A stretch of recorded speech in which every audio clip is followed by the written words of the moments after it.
Hello po sa lahat. So ngayon naman po, sasagot lang po tayo sa katanungan ng isa nating masugid na follower. So ang tanong po niya is that, "Hi sir, until now, hindi pa din pinipirmahan ng boss ko po yung clearance. Yung ibang department na nakapirma na, siya na lang ang hindi pa. Pero ang boss ko, yan nga hino-hold po ang clearance. So pwede po ba yun?" So, ang sagot po natin dyan is a resounding no. Okay, so hindi po pwede yan na i-hold lang ng yung boss ng trick-trick lang. Okay, so although pwede nating sabihin na depende sa dahilan kasi may liminasyon na binibigay ang ating batas, pero generally speaking, hindi pwedeng i-hold ng boss mo ang clearance ng walang valid reason. So tingnan nga natin kung anong nakapaloob sa ating batas. So ayon sa DOLE Advisory Number 6 Series of 2020 on final pay rules, the final pay shall be released within 30 days from the date of separation or termination of employment unless there is a more favorable company policy. Ibig sabihin na obligado ang kumpanya na ibigay ang final pay at of course including your COE within 30 days pagkatapos ng last day mo kahit may delay sa clearance kung wala namang legal at financial liability sa'yo. So, of course, so yung nga sabi natin may limitation. So, eto susunod ang mga limitation. So, kailan lang pwedeng i-hold ang clearance? So, eto yung mga valid reasons na pwedeng maging basehan. Unang-una dyan would be may accountability o company property na hindi mo pa naibalik.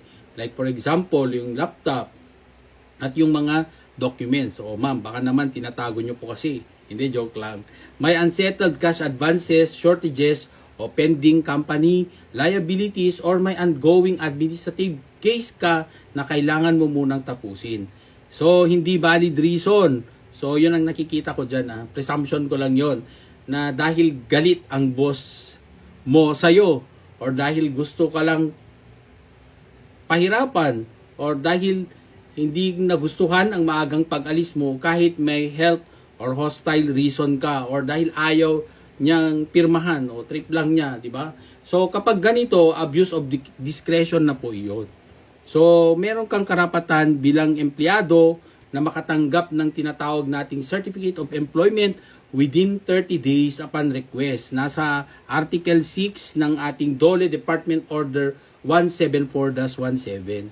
So meron din po tayong tinatawag na final pay na karapatan nyo ring matanggap within 30 days from last day. And of course, yan, immediate release of clearance kung wala namang pending liability. So, kumpletuhin na natin ang iyong solusyon sa iyong problema para naman kahit paano, baka hindi yung mga sasayaw ang inyong pa-follow, kundi ako na.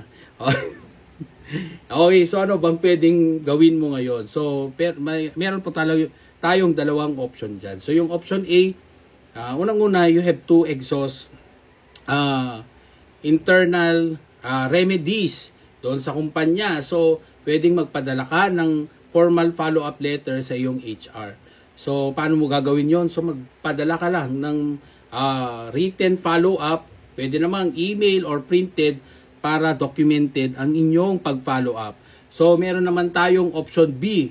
Kung ayaw pa rin kumilos ng inyong kumpanya, pwede kang mag-file ng complaint sa DOLE Regional Office para sa single entry approach or SENA. So, libre ito at madalas nagkakaroon ng mediation within a period of 30 days. So, DOLE will call your employer to settle the clearance or final pay issue. So, DOLE will remind your employer na hindi pwedeng i-hold ang clearance at final pay dahil lang sa personal reason. So, ang bottom line natin dyan, hindi pwedeng basta i-hold ng boss mo ang clearance kung wala ka namang utang or pending accountability. And DOLE rules say your final pay and COE must be released within 30 days from your last day. So kung ayaw pa rin nilang pirmahan, may karapatan kang humingi sa tulong ng DOLE. Simple lang ang proseso at madalas naayos agad sa pamamagitan ng mediation. So I hope maliwanag po yan. Attorney Kid Castro po, panatag ang loob ng taong may alam. Hanggang sa muli.